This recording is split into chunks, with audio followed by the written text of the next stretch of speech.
inside Email Millionaire, where I'm going to teach you how to write a daily VIP newsletter. Now, I literally have been asked this question, I don't know, probably 1,000 times from guys in Team Capital, where it's, do you really wake up every single morning and write a full fucking VIP newsletter every single day?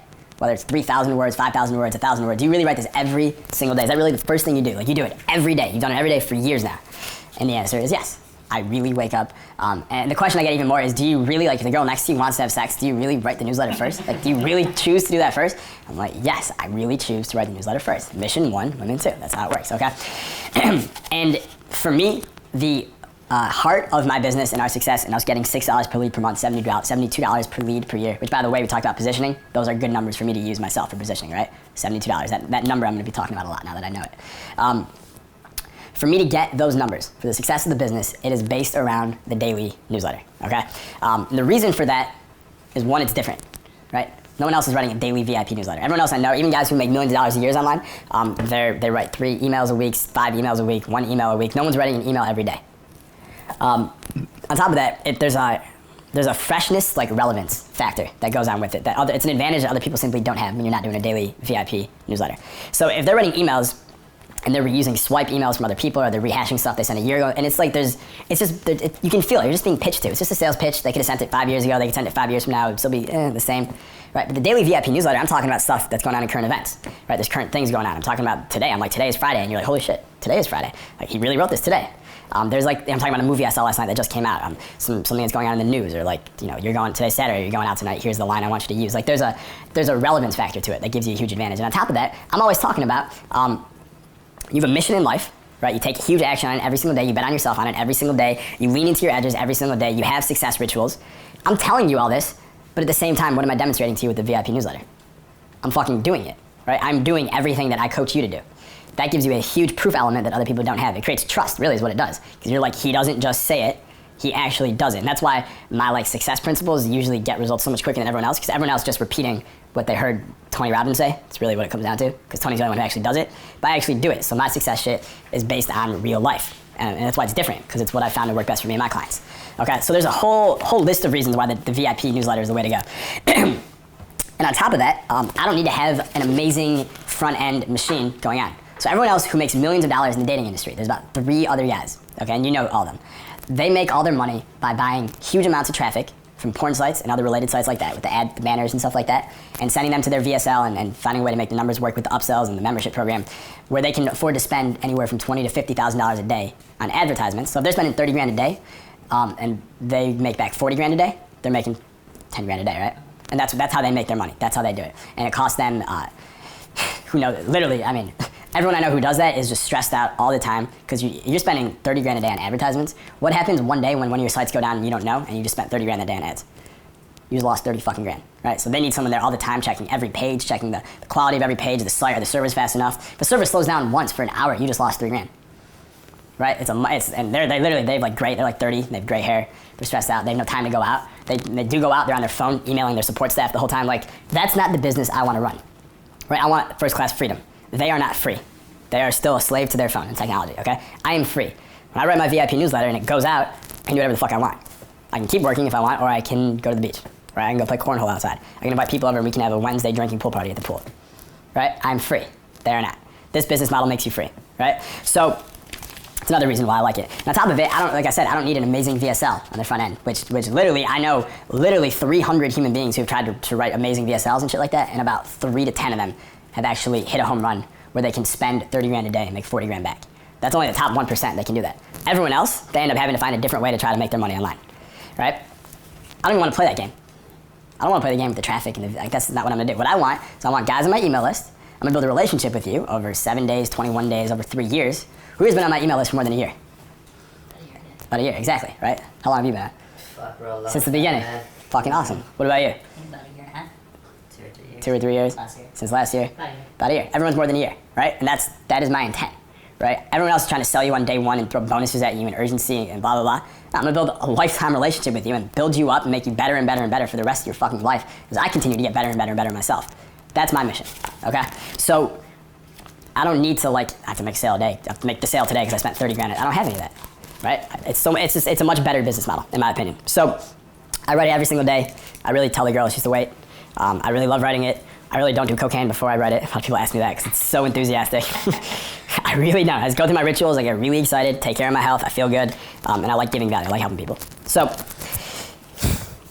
there are 7 things, and I don't consciously think about these things before I sit down to write a newsletter anymore. They're just internalized. But there are 7 outcomes that you, as you start to internalize this model, you want to be focusing on as you sit down to write your newsletter. Okay, so you're like, if you sit down to a blank page and you're writing your email list and you're like, what the fuck am I going to write about? What's the model going to be? What's the point of this email? These are the 7 things, right? In every single email, these are my 7 outcomes. So number 1 is I always want perceived value. This is in the eyes of my reader. I want them to perceive the newsletter as extremely valuable. Okay, it's rare, it's exclusive, it's high status, it is valuable. Okay, in marketing, there's two ways to look at value. There's actual value and there's perceived value. Okay, actual value, I'm always reminded of the scene in Wolf of Wall Street where Matthew McConaughey is like, Fugazi, it's this, it's that. It doesn't exist, it's not real. Okay, when you're an information marketer, it is a Fugazi, that's what it is. Okay, who can tell what's more valuable than the other thing? Is video really more valuable than a newsletter? Or is it more valuable than an ebook? It's subjective, right? There's no objectiveness to it. It depends. What kind of marketing did you wrap it in? What kind of wizardry and inaccessibility did you market in? What celebrities use this one versus that one? There's all these different things that we're doing with our marketing to increase the perceived value of that thing. Okay, so there is no actual value in information marketing. There is just perceived value. And that's part of being a great marketer, having that great positioning, all that stuff. So I want perceived value. Okay, and all the different ways that I do this, I tell them it's valuable.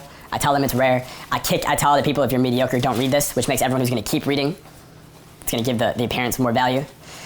I'm going to deliver actual how-to value. I'm going to tell valuable stories. I'm going to build up their self-image. I'm just giving value left and right. Okay, it looks valuable. The formatting of my emails look pretty. They're sexy, right? There's a cool little header at the top every day with positioning that says America's Honest Dating Coach. Someone told me the other day I need to update that picture because it doesn't look like me anymore. Probably do. I was 23 and bright-eyed when I took that picture. You're definitely hairier now. Yeah, I'm way hairier now. So all the different ways you create perceived value. Okay, so number 1, perceived value. Number 2. Another outcome, positioning and authority. Every single email, I want my positioning and my authority to get even higher and stronger. I never want to waste an email communication that doesn't increase my authority and celebrity to my email list. And what's really cool about this, which is why I love teaching guys who like study game to an extent, especially guys who like are actual students of it and aren't like, there's always 2 types of like real students with game. There's the ones who are like very like, they try and puff up their chest and they're like, I'm not gonna say his name. There's this guy I know who like used to teach in mystery like 10 years ago, and he's like a photographer now, and he takes pictures of hot girls. That's what he does. But like the dude is like he's like 5'4", and he's like blonde, spiky hair. And when you meet him, he stands like, he's one of the guys that stands like this. Like I've never seen. I'm like, how do you? It's like reverse scoliosis. Like how? It looks like the sun is like trying to pull him into the sky because he's like, what's up, man? And it's not his real voice. Like, what's up, bro? Ooh. So there's like that guy who like learns game, and he's like, I'm just DHVing. I'm never DLVing, bro. DLV, never, hashtag. Like there's those guys, right? And there's the guys who actually learn it and like get really fucking cool and become high value people who are givers in society and action takers and movers and shakers and hustlers. But either way, if you understand like DHVing, right? Everyone know that term? Right, the demonstration of higher value. And you don't do it by telling someone you're higher value, you demonstrate it. That's the whole point, right? You embed it. That's really what you're doing with your positioning and your authority, right? So instead of me saying, me coming out and saying that TV shows have been trying to get me to do a TV show or a reality show for like a year and a half now. If I tell you that, that's a true story, right? But me telling you that is kind of like, it's kind of DLV because you are blatantly, it's like you're bragging, right? Which is a DLV. But if I say in the PS of an email, by the way, Team Capital just turned down another TV opportunity from a major network because we don't fuck with TV, because we're better than that. Just thought you want to know. If I put that little thing at the bottom of PS, what did I just do for my celebrity and authority positioning? I'm the guy that turns down TV, right? Every single year, there's 1 million people who go to LA. 1 million people who move to LA trying to get a TV show or a movie or a fucking extra role in the new Jerry Bruckheimer film or whatever, right? And I'm not even giving a shit about that. And they're coming to me and I'm turning them down, right? But instead of me telling you that, I'm just gonna tell you, by the way, we actually, I don't tell you they're coming after me, I tell you we already turned them down, okay? So that's one way for celebrity positioning. And we talked about all the different ways that you can position yourself. But I always want that in every email, right? The positioning and the authority. Number 3, the third outcome I always want is I want to make them want it now, okay? I always want to make them want it now. Whether the product is available today or whether it's not even available yet. I always want to make them want at least one of my products today. So if it's available today, then great, they're gonna buy it today. If it's not available today, but I'm launching it next week or even 6 months from now, great, I've already planted the seed of desire. Okay? I'm always aware of that. So what I do, we're gonna talk about this in a second, but all the magic happens in the editing process. Okay? All happens in the editing process. But as I'm editing, if I'm going through it and I notice I don't even like sell a product in there or anything like that, I'm gonna pick out a section in the email where I'm gonna transition to a pitch. And I'm gonna make them want the product now. So for instance, if I'm writing an email, like today, Tony Stark Formula is there, and you're reading it, and it's this awesome fucking story, and it's valuable, and it's positioning me, it's doing all these things, and then at the end of it, the way I transition, the way I often do it, is I'll end on the high note in the story, like, yeah, so blah, blah, blah, blah, blah, and then we came home, and she fucked the shit out of me, which is just typical Team Capital shit, because we're just awesome like that. Speaking of awesome shit that Team Capital does, congratulations to the 326 guys who joined us inside Tony Stark yesterday, you know what I mean? So it's a very easy transition there. And I'm gonna make them want it now, right? Using, by the way, if you haven't read the book Influence, everyone here should know that book, should read that book, should love that book, should internalize that book.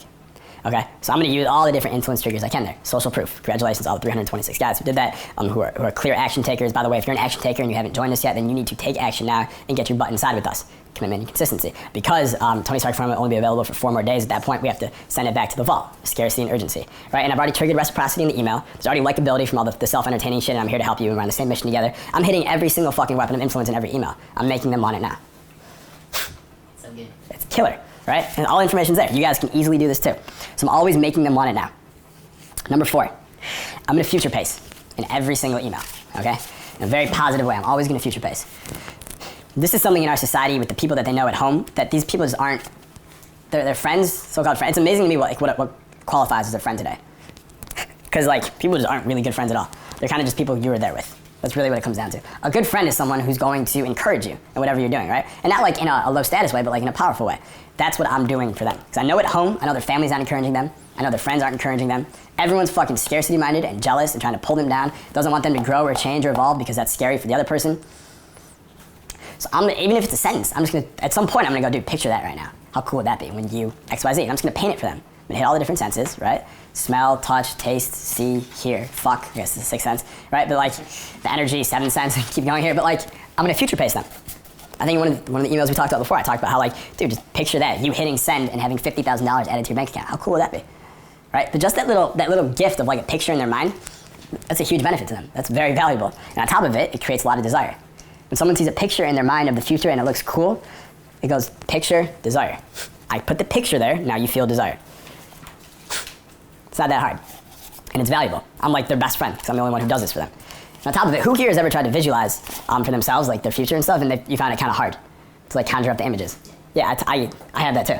It's for whatever reason, I can't, like it's really hard for me. But if someone else says it for me, so for instance, one of my mentors, this is why it's really good to have a mentor that you work with in person who does this for you, but if he says to me, dude, imagine that, and he just spells it out for me in 3 sentences, I can see it. For some reason, I hit it instantly, and I'm like, holy shit, that's amazing.